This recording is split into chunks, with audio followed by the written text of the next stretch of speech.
Okay, hi Lishia, how are you? Hi, Ledy. Good to see you. Welcome back.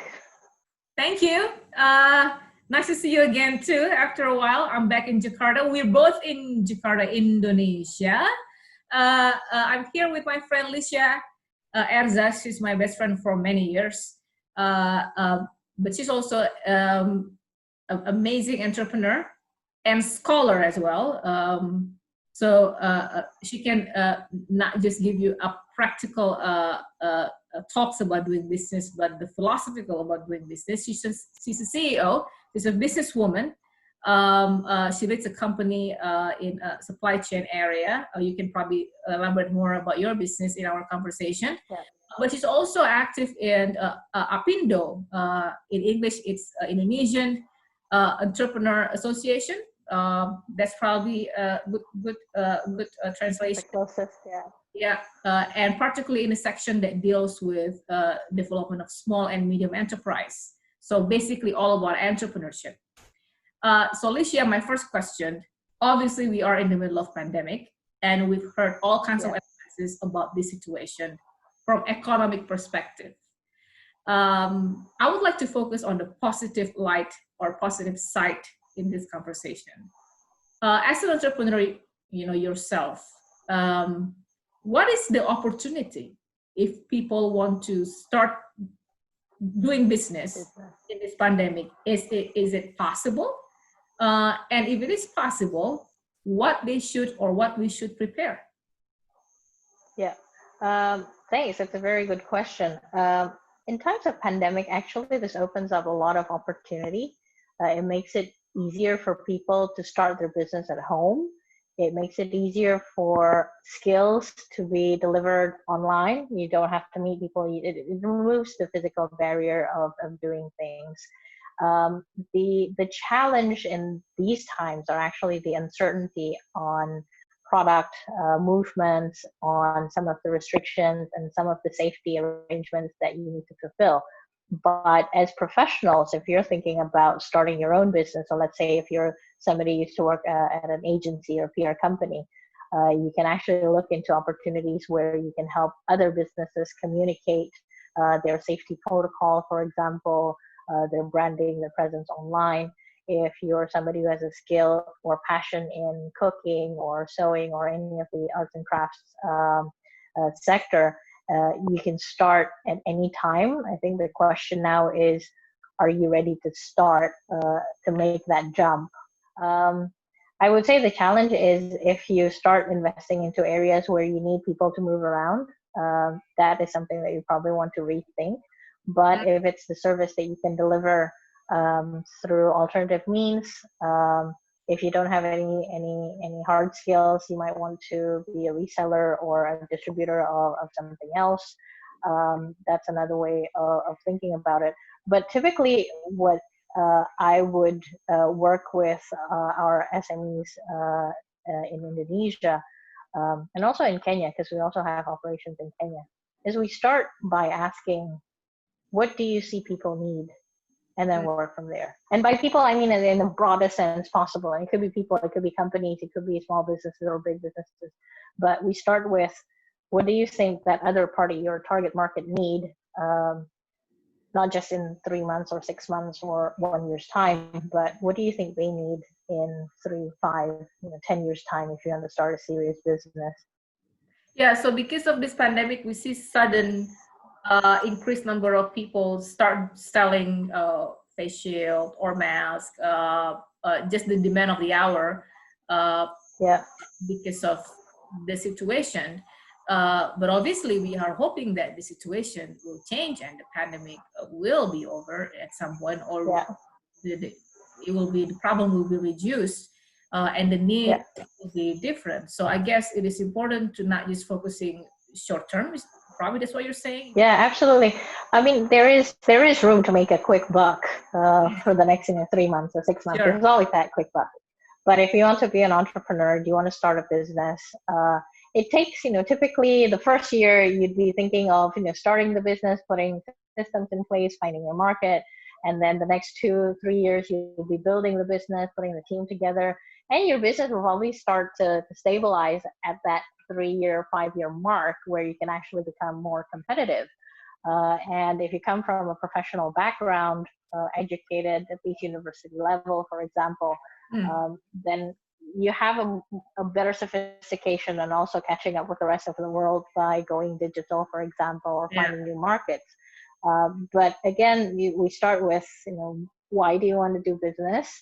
If it's to make a quick buck, then okay, then the business should be short term. So now it's face mask and sanitizers, and then 6 months from now would be an office cleaning service, and then maybe another 6 months from then would be a redesigning of something. But if you're thinking about building something that's long term, we start with what people need, what are the pain points that our potential market might need, and then look inside ourselves as well as to why, and from that why we can then determine the how, the when, and how, what the business is going to be like.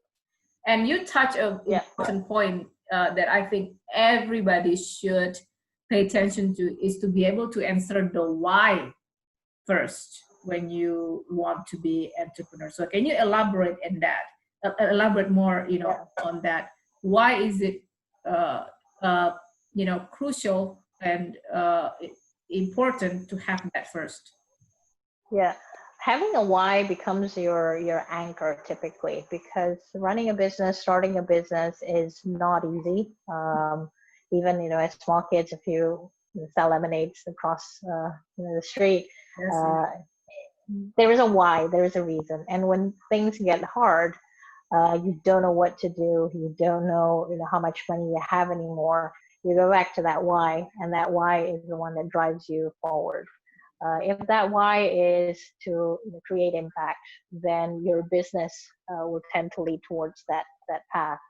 If your why is to make as much money as possible, be the biggest, supplier of something, for example, then every step of what you do, how you find your funds, you find your capital, how you find your people, will be driven by that why. So it's partly almost like an existential question, like, why do I want to do this? Because that's the first question you ask when things are tough. It's, why am I doing this? And if you have that answer, that take you, all the way through. Now, that leads up to my last question for this time. What is your why? And how the answer to that why sustain you in your business right now? If you share with me then about how this situation particularly impact your business, and how the power of the ability to answer the why and stick to it, sustain you and your business. Yeah. Well, do you want the honest answer or do you want the academic answer? I believe you will be great with both. I can handle both. You're a scholar, by the way. I know. I know, that's why I asked. So about my why, there is actually a book called "What's Your Why?" It's written by Simon Sinek. You can actually Google it. Like, what's your why? He's a great author. But my why is a little bit more personal than that. One day I went to a funeral, and then I saw this, like, between the year of your birth and the year of your death, there's one small dash. And it got me thinking that small dash is actually the story of, what will be my life, when I die. And in that small little icon there, I figured there's got to be something that I can do. So my why is creating impact. And that creation of impact drives the way I do business, because I think about my employees. So now our company is about 45 people plus, and it's growing. We're in 4 different cities in 3 different countries. So trying to make that impact, even if it's hard, sometimes we find issues with regulatory insanities, or sometimes we also deal with just different externalities, or even our internal team will find difficulties. And do you think it is important to also make them understand your why?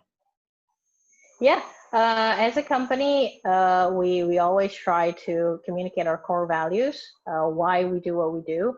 there are instances where the team will have a difficult client or we have a difficult project to manage, and we're a mix of engineers, scientists, business incubation experts, and having that anchor of having why.